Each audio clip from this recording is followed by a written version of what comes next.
नमस्कार, मैं अंतोष कुमार और आप देख रहे हैं देसी बिहार। आज दूसरा दिन है। एसटीईटी अभ्यर्थी लगातार अपनी मांगों को लेकर गर्दनी बाग में बैठे हुए हैं। 40 से 45 डिग्री का तापमान है इस भीषण गर्मी में। यह लड़ाई आज की नहीं है। यह अभ्यर्थी पहले भी गर्दनी बाग में बैठे हैं, सचिवालय गए हैं, पुलिस डंडे की लाठियां भी खा चुकी है। 2019 के यह लोग मेरिटधारी अभ्यर्थी हैं। याद रखिएगा, मेरिटधारी अभ्यर्थी हैं जो लोग अपनी मांगों को लेकर कि साहब हमें शिक्षक बना दीजिए।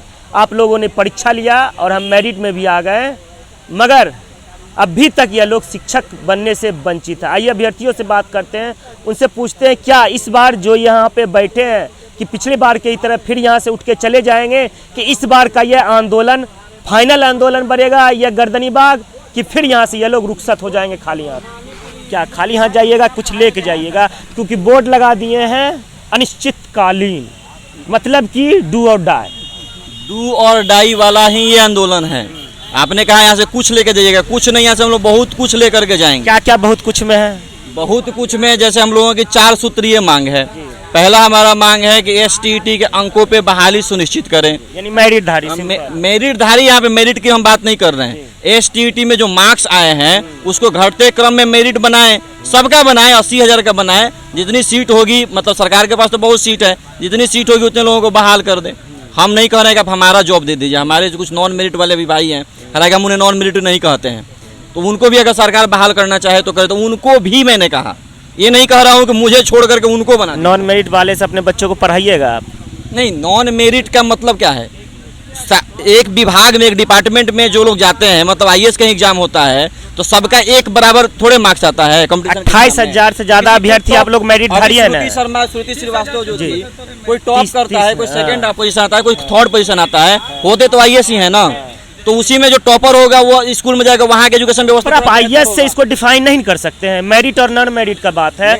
हम सिंपल सा सवाल पूछते हैं, आप लोग मेरिटधारी हैं, हम पूछ रहे हैं आप अपने बच्चों को नॉन मेरिट वालों से पढ़ाइएगा जिसका 40% अंक है? नहीं, क्या 90% वालों से पढ़ाइएगा? कोई नहीं चाहेगा। सिंपल सा सवाल है यहाँ पे। नहीं, हम जो कह रहे हैं वो आप नहीं समझ रहे हैं। सरकार की मंशा है कि हम सबको मौका दें, लेकिन हमको छोड़, सरकार की मंशा के कारण ही आज नॉन मेरिट वाले हावी हो चुके हैं। सरकार की, अगर मंत्री जी, शिक्षा मंत्री अगर बयान पास नहीं करते तो आप लोगों का ये जो इतना लंबा खिंचा रहा है नहीं खिंचाता। नहीं, अब शिक्षा मंत्री के बयान पे मैं बहुत ज्यादा तर्क नहीं करूंगा। उन्होंने क्या जी बताइए। शिक्षा मंत्री जो बयान दिए, एक लाइन में कह देते कि हमसे गलत बयान हो गया, बात खत्म हो जाती। जितने भी नहीं पास किए थे उनको पता था कि परीक्षा में हमको कितना नंबर लाना है, तब हम ऊपर से आएंगे। उनको सब पता था। परीक्षा फॉर्म भरते समय एडवर्टाइजमेंट सब पढ़ता है, नोटिस वहाँ चिपका दिए हैं, वो एडवर्टाइजमेंट है।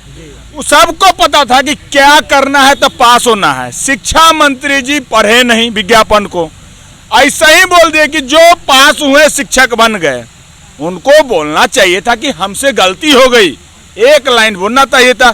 उनको पद की गरिमा जो होता है वो दिखने लगा कि मैंने जो बोल दिया उसको मैं सही करूंगा। अब जैसे हो, चाहे मैं मेरिट वालों का गला ही क्यों नहीं घोटना हो। तोड़ मरोड़ के 4 दिन में आपने सदस्य टीम बनाई और 4 दिन में सारा विज्ञापन को तहस नहस कर दिया। सुप्रीम कोर्ट का ऑर्डर है, खेल के बीच में विज्ञापन नहीं बदला जाता, नियम नहीं बदला जाता है। कोई भी जब एडवर्टाइजमेंट निकलती है तो जब तक वह सिलेक्शन नहीं हो जाती है उसके बीच में छेड़छाड़ नहीं है। भैया परीक्षा हो गया, रिजल्ट हो गया, बदलाव की तो बात ही नहीं है। बदलाव का बात भी नहीं है और न बदलाव का भी होगा। बस ये कंफ्यूजन है जो शिक्षा मंत्री जी के स्टेटमेंट से हो गया। अच्छा, हम पूछ रहे हैं, इस आंदोलन में आज बैठ गए आप, यहाँ से आप जाइएगा लेके अपना हक, कि फिर यहाँ पे आए हैं 5 दिन में आप लोग चल जाइएगा?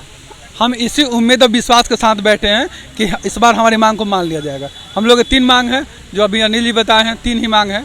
और हमारे जो है कि ये सर बताए हैं, दीपक सर की 3 ही मांग है। स्टेट के मार्क्स से बहाली कर दीजिए, मेरिट और नॉन मेरिट का मामला अपने खत्म हो जाएगा। दूसरा, तुरंत आप विज्ञापन जारी कीजिए, मतलब तुरंत वैकेंसी खोलिए। अभी तक ले जो बहुत दिनों से अभी बंद पड़ा है, वैकेंसी को खोलिए। ऑनलाइन जरूरी है, क्योंकि बच्चों को पूरा क्या बोलता, पूरा बिहार का भ्रमण करना ये बहुत जरूरी है। चौथा मांग हम लोगों का है कि ऑनलाइन और सेंट्रलाइज बहाली कीजिए, क्योंकि हम अभी 6ठे चरण में भी अभ्यर्थी थे, प्राइमरी और मिडिल स्कूल में, वहाँ भी अभ्यर्थी थे। पूरे बिहार में 8,800 नियोजन इकाई है हमने बहुत भाग दौड़ किया और उस क्रम में मैं केंद्रीय विद्यालय में शिक्षक था। सबसे बड़ी बात है कुछ दिव्यांग अभ्यर्थी रहते हैं, उन्हें बहुत ज्यादा सर्वाइव करना मुझे कंप्लीट करने दीजिए, मैं बता रहा हूँ आपको। मैंने बहुत भाग दौड़ किया तो मुश्किल से 70 से 75 फॉर्म भरा। 4 बार के काउंसलिंग में मैं 3 से 4 जगह ही जा सका। दुर्भाग्य से मेरे से अधिक एकेडमिक वाले मार्क्स वाले आ गए। उसकी भी मैं आपको कहानी बताता हूँ कि कॉल होता था 80% का, 80% वाले के नाम पे लोग जा रहे हैं और उनका जो सूची आ रहा है NIC पे वो 65, 62, 63 का आ रहा है और हम 70 लेकर के ताक रहे हैं। अच्छा एक बात बताइए, कंप्लेन करने के एकेडमिक रूप से जो बहाली की जाती है सिर्फ मार्क्स के बेस पे, हाँ। ये सही है? ये सही है। इसी पॉइंट पे मैं आ रहा था कि उसके वजह से हमारी नियुक्ति उसमें नहीं हो सकी छठे चरण में।